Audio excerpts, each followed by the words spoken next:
하나님의 은혜와 평강이 오늘도 저와 여러분 가운데 가득 넘치길 바랍니다. 구역에도 하나님의 평안과 또 축복이 가득하기를 바랍니다.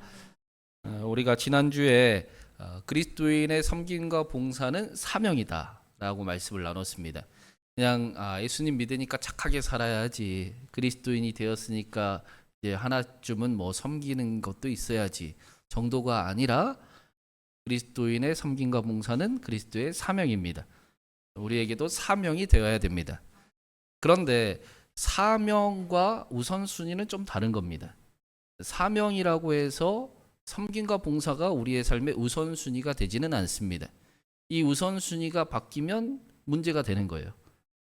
우선순위가 바뀔 때 우리는 문제를 경험을 합니다. 그리스도인의 섬김이 먼저가 되면 말썽이 생깁니다. 신앙이 생기기 전에 봉사부터 강요하면 문제가 생기기 마련입니다. 믿음이 세워지고 나서 섬김도 하는 겁니다. 기쁘게 하는 거잖아요. 섬김과 봉사는 누가 시켜서 하는 게 아니잖아요. 흔히들 섬기고 봉사하면서 신앙이 성숙한다 라고들 이야기하는데, 그것도 말씀이 함께해야 되는 겁니다. 말씀 없이 섬김과 봉사만 하면 교회를 떠나거나 문제를 일으키거나 또 문제가 됩니다. 오늘 말씀에 그 일이 정확하게 나오고 있습니다. 놀랍게 부흥하던 초대교회에 문제가 생겼습니다. 박해 앞에서도 승승장구하고 문제를 대수롭게 여기지 않던 초대교회에 흔드는 이상한 일이 생겼습니다. 오늘 말씀에 나타난 일은 교회에 있어서 그 박해와 유혹보다 훨씬 더 치명적인 일입니다. 1절에 이렇게 설명을 하고 있습니다. 1절 말씀 우리 한번 같이 읽어보겠습니다.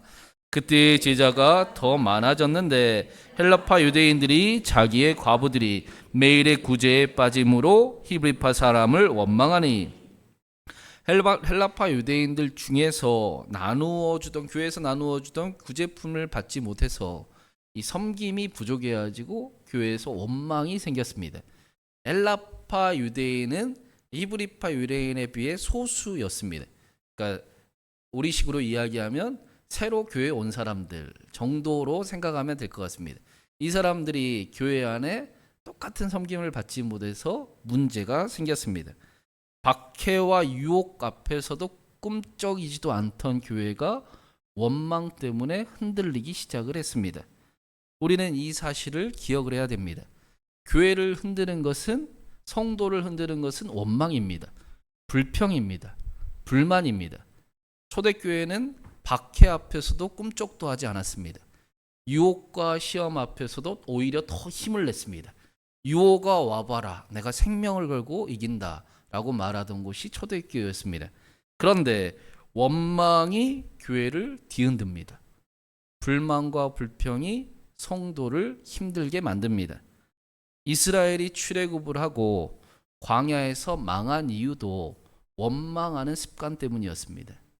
우리는 이 일을 기억하며 신앙생활을 해야 됩니다. 우리를 뒤흔들고 교회에 문제를 일으키는 것은 유혹도 아니고 박해도 아니고 어려움도 아닙니다. 원망하는 습관입니다. 아무렇지도 않게 원망하는 그 일들입니다. 불평을 아무렇지도 않게 여기는 그 습관들 때문입니다. 우리 삶을 뒤흔드는 것이 불평과 원망의 습관임을 우리가 기억을 해야 됩니다. 그러면 끊어내야 되겠습니다. 교회에서 제일 나쁜 게 뭡니까? 원망하는 말, 불평하는 말. 교회를 가장 힘들게 하는 게 불만을 갖는 일. 그 일들이 교회를 가장 힘들게 하는 겁니다. 좋은 말만 하면 더 좋습니다. 우리가 이 사실을 가볍게 여기면 안 됩니다. 이스라엘이 광야에서 망한 이유가 원망하는 습관이었음을 우리는 기억해야 합니다. 우리에게 훨씬 더 치명적인 일은 원망하는 습관입니다. 그래서 오늘 말씀의 사도들도 지금 일어나는 교회의 문제를 본질적으로 원망, 구제라고 이야기를 하지 않습니다. 2절 말씀도 한번 같이 읽어보겠습니다. 12 사도가 모든 제자를 불러 이르되 우리가 하나님의 말씀을 제쳐놓고 접대를 일삼는 것이 마땅하지 아니하니 사도들이 구제품을 잘못 나누어진 일들, 섬김이 부족한 일을 문제라고 여기지 않습니다. 진짜 문제는 무엇이냐? 구제품을 잘못 나눠주고 섬김이 부족한 일이 아니라 사도들이 말씀에 집중하지 못한 일입니다. 섬김이 부족한 것은 얼마든지 고칠 수 있습니다. 그러나 사도들이 하나님의 말씀을 제쳐놓고 접대를 일삼는 일이 교회를 원망이 가득하게 만들었습니다. 하나님의 말씀이 사라지기 시작하니 성도들의 입술에 뭐가 가득해야 됩니까? 기도가 가득해야죠. 기도하면 돼. 우리 같이 기도하자. 우리 그런 말들이 가득해야 되잖아요. 그런데 교회에 원망하고 불평하고 불만하는 말이 가득 넘쳤습니다. 그 이유가 하나님의 말씀이 사라졌기 때문입니다. 우리가 우리 안에 기도가 있는가, 원망이 있는가를 살펴보면 말씀이 사라질 때 그렇게 된다는 거예요. 그러니까 내가 원망을 하기 시작을 하고 불평하기 시작하고 기도가 사라지면 그러면 내가 말씀 앞에 다시 나아가야 되겠구나. 그때인 줄을 우리가 영적으로 발견할 수가 있습니다. 그렇다고 오늘 말씀이 구제보다 말씀이 더 먼저다라는 이야기는 아니죠. 1절에 구제라는 단어하고 4절에 말씀 사역에 집중한다. 사도들이 그렇게 말씀하는데 이 단어가 똑같은 단어예요. 구제도 하나님의 사역이고 말씀을 전하는 일도 하나님의 사역입니다. 똑같은 일입니다. 그런데 문제는 중요한 본질은 뭐냐? 하나님의 은혜가 사라져 버리니 하나님의 말씀이 사라져 버리니 문제가 생기더라. 교회에는 똑같이 하나님의 사역이 말씀이 충만하고 또 섬김의 사명을 이루는 공동체가 되어야 된다라고 가르치는 겁니다. 이 모습을 마틴 로이스 목사님이 자신의 강해서에서 종교적이지 않은 기독교라고 풀이를 했어요. 기독교는 기독교인데 종교적이지가 않아요. 기도가 없어요. 다 삭막해야지고 다 이성적이고 다 똑똑해야지고 맞는 말만 하는 그 기독교의 모습이 이렇게 나타나더라라고 설명을 합니다. 하나님을 사랑하듯이 사랑하는 교회가 되어야 되는데 어느 순간 하나님이 쏙 빠져버리고 사랑하려고만 애쓰는 공동체가 되어버렸다라는 것입니다. 예배보다 구제가 먼저가 되어버리고 하나님보다 하나님의 일이 먼저가 되어버리고 하나님의 은혜 없이 사랑하려고 애쓰니 원망이 나오고 불평이 나옵니다. 하나님을 잃어버리니 성도들의 입술에 기도가 사라지고 원망이 가득하게 되었습니다. 여러분, 교회에서 가장 중요한 게 뭡니까? 여러분, 교회에서 제일 중요한 게 뭐 같으세요? 네? 예배지요. 네. 교회에서 제가 뭐 어려운 질문을 했나요? 교회에서 제일 중요한 건 예배입니다. 예배 다음에 사명을 받는 거예요. 예배 시간에 사명을 확인하는 겁니다. 예배가 없이 예배를 가볍게 여기고 섬기고 봉사하는 일은 바보 같은 일입니다. 그런 것은 교회가 아닙니다. 그러니까 우리가 예배를 가장 중요하게 여겨야 됩니다. 그래서 제가 예배 시간에 왔다 갔다 못하게 좀 말씀을 드리잖아요. 식당 봉사한다고 일부 예배도 안 드리고 밑에서 예배 드릴게요 하면서 식당 봉사하는 것도 하면 안 됩니다. 예배가 없이 예배도 안 드리고 섬기면 말썽이 일어나는 거예요. 한두 번은 괜찮을 수 있죠. 근데 제일 중요한 거는 우리의 신앙입니다. 우리 안에 하나님의 은혜가 있고 기쁨으로 섬김의 사명을 감당하느냐가 중요하다라고 지금 말씀하는 겁니다. 여러분, 여러분의 신앙의 1번이 예배가 되기를 바랍니다. 우리 신광교회에 제일 중요한 게 예배가 되기를 바랍니다. 우리가 후반기에는 더 예배를 더 세워나가고 하나님 앞에 그 살아계신 하나님을 맛보는 예배, 하나님과 함께함을 경험하는 예배를 우리가 함께 만들어가고 또 하나님 앞에 드리기를 바랍니다. 그 일이 쉽지 않음을 알고 있잖아요. 그러니까 어떻게 해야 됩니까? 마음을 다하고 뜻을 다하고 힘을 다하고 생명을 다하여 하나님을 예배하는 겁니다. 매주 드리니까 라고 예배하면 큰일 납니다. 그러면 문제가 오늘 말씀처럼 생긴다라고 가르치는 겁니다. 그래서 초대교회가 어떻게 이 일을 해결을 했는가, 우리 3절과 4절을 한번 같이 읽어보겠습니다. 형제들아, 너희 가운데서 성령과 지혜가 충만하여 칭찬받는 사람 7을 택하라.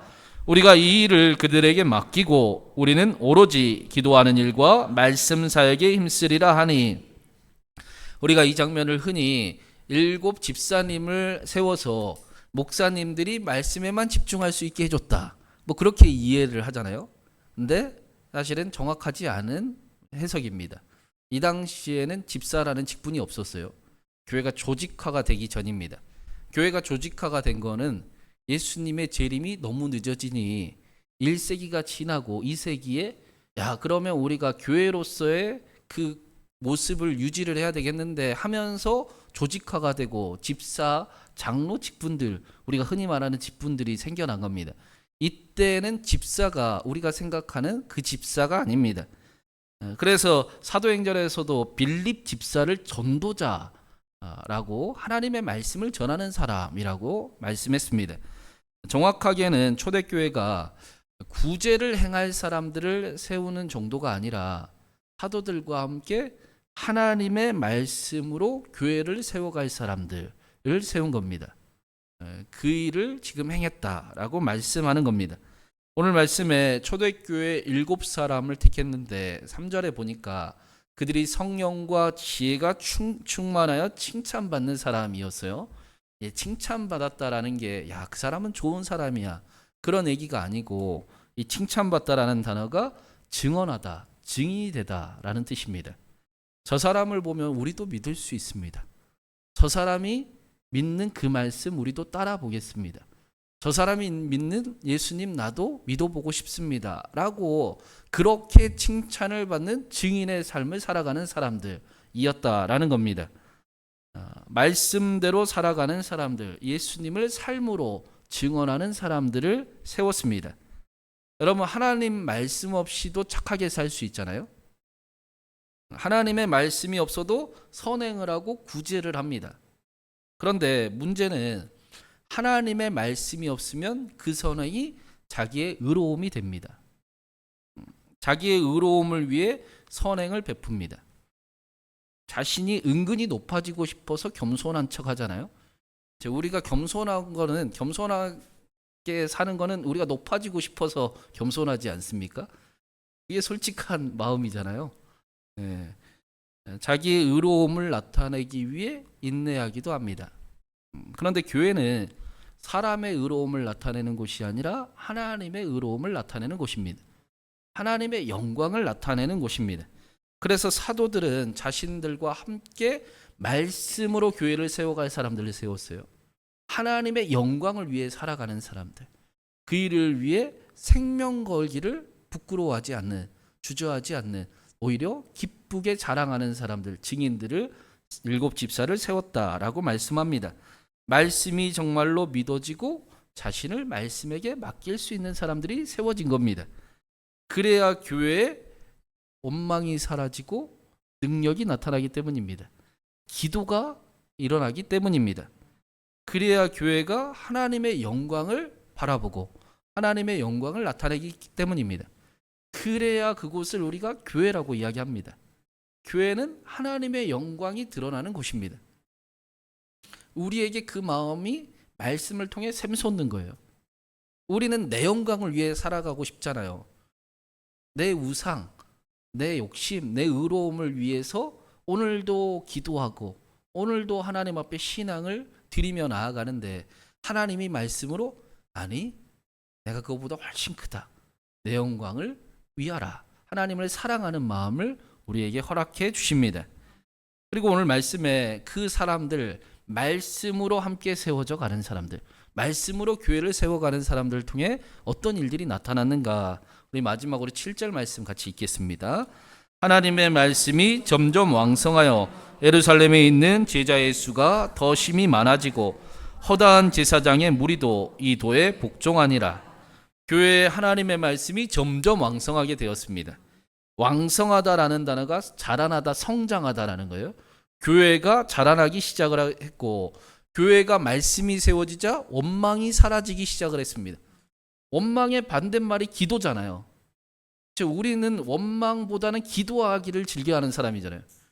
원망이 나가려고 하면 기도로 바꾸는 사람이잖아요. 네. 양심이 발동을 하셨습니까? 네. 그게 더 좋지 않습니까? 내 입술에 들린 대로 하나님이 그대로 이루실 텐데 내 입술이 원망이 나가려고 할 때 기도로 변화되는 그 삶, 말씀이 우리의 입술을 바꿔주는 삶이 교회에 나타났다라는 겁니다. 그뿐만 아니라 제자의 수가 더 심히 많아지고 허다한 제사장의 무리가 이 도에 복종했습니다. 제사장은 당시 예수님을 가장 믿기 어려운 사람들이었지요. 제사장은 당시 합법적으로 예수님을 하나님을 이용해서 자신의 사리사욕을 채우고 자신의 생계를 유지하던 사람들이었습니다. 세상이 바뀌면 안 되는 사람들이었는데 그들이 아니요 우리도 예수님 믿겠습니다. 자신의 삶을 완전히 바꾸겠습니다. 나를 포기하고 하나님을 믿겠습니다. 라는 일들이 놀라운 기적과 같은 일이 나타났다라는 것입니다. 제사장 한두 명이 아니라 제사장 무리가 복종했습니다. 제사장의 군중이 생겼습니다. 오병이어의 기적처럼 하나님의 말씀이 초대교회에 나타났습니다. 저는 우리 교회에 그 제자를 함께 세우고 싶어요. 사실은 우리 교회가 부흥하려면 그 일이 먼저인 걸 저는 알고 있습니다. 기도하고 있어요. 그래서 조금씩 맛을 보고 있잖아요. 제자 훈련을. 조금 이제 길게 할 수 있게끔. 너무 힘들어 하니까 처음에는 신청을 해도 신청도 안 하던 그런 모습들이 많았는데 지금은 그래도 조금씩 신청도 하시고 관심도 생기시잖아요. 근데 교회가 일곱 집사처럼 목회자와 함께 말씀으로 세워가기를 원하는 사람들이 세워져야 그래야 교회가 회복이 됩니다. 그래야 교회가 부흥이 됩니다. 그래야 눈에 보이는 일들이 나타납니다. 우리 신광교회에도 그 일이 나타나기를 바랍니다. 후반기에 제자 훈련을 시작을 해야 되겠습니다. 수요예배 오신 분들은 다 신청하실 거지요? 네, 좀 빡센 걸로 한번 준비를 해서 우리의 삶이 예전에는 바뀌었어요. 변화됐다라고 자랑했습니다. 수련회만 갔다 와도 나 다시 새롭게 살겠습니다. 라는 일들이 많았습니다. 근데 우리가 그런 것들을 다 잃어버린 신앙생활을 하고 있습니다. 새로운 바람과 새로운 결단이 나타날 수 있기를 간절히 바랍니다. 이런 일이 교회가 언제 나타났느냐? 하나님의 말씀이 믿어지고 하나님의 말씀대로 살아가는 사람들이 세워졌을 때 교회가 그런 일이 나타났습니다. 하나님이 그 일들을 이루셨다라는 것입니다. 여러분 하나님의 능력이 있습니까 없습니까? 그러니까 요시야가 하나님 앞에 회개했을 뿐인데 자신의 죄를 돌이켰을 뿐인데 하나님이 축복을 이어가셨습니다. 여러분 우리가 돌이키고 우리가 말씀대로 살아가기를 결단하면 하나님이 새 일을 하십니까 안 하십니까? 하시잖아요. 그렇죠? 그 일을 믿는 것을 우리가 믿음이라고 성경이 가르치고 있습니다. 또 그 일을 우리 나라엔 우리는 많은 경험을 했습니다. 특별히 한국 사회는 하나님의 기적과 표적이 가득했던 나라입니다. 그러니까 오죽하면 미국에서 야 은사는 없어 이제 기적은 끝났어라고 공식적으로 교리로 이야기를 가르쳤는데 무슨 소리 합니까 하고 우리 교회 우리 한국 교회는 아니요 기적은 지금도 있습니다. 지금도 하나님은 살아계십니다 하고 교리를 바꾼 그 나라가 바로 우리나라입니다. 우리나라 초대교회가 하나님의 살아계심이 나타났던 곳입니다. 그때가 언제였느냐? 지금처럼 언제든지 말씀을 잘 듣지는 못해도 글을 잘 몰라도 배움이 짧아도 말씀이 들리면 내가 말씀대로 한번 살아보겠습니다. 하나님 정말 내가 잘 모르지만 이 말씀대로 한번 살아보고 하나님의 살아계심을 내가 경험해 보겠습니다. 라고 간절히 하나님을 붙들었을 때 그 일들이 나타났습니다. 사랑하는 우리 신광교회도 그 일이 가득하기를 바랍니다. 특별히 우리 교회는 말씀으로 많이 세워졌습니다. 그렇죠? 날마다 아멘으로 많이 훈련하고 있고, 또 비록 숫자는 확 줄었지만 그러나 더 깊은 고백이 우리 교회에 일어나고 있음을 믿습니다. 말씀으로 세워지는 사람들이 함께 있음을 저는 믿습니다. 우리 신광교회가 이제는 눈에 보이는 하나님의 놀라운 역사가 나타나고 더 큰 변화가 나타나고 그 일들이 우리의 가정에, 우리의 자녀들의 삶에도, 우리의 삶의 자리에도 이어지기를 간절히 바랍니다. 하나님께서 후반기에 하나님의 놀라운 열매를 우리에게 나타내시고 기쁜 소식 가득하게 하시길, 우리가 그 일을 함께 누리며 살아계신 하나님을 더 사랑하는 신광 공동체를 함께 만들어가기를 주님의 이름으로 축원합니다.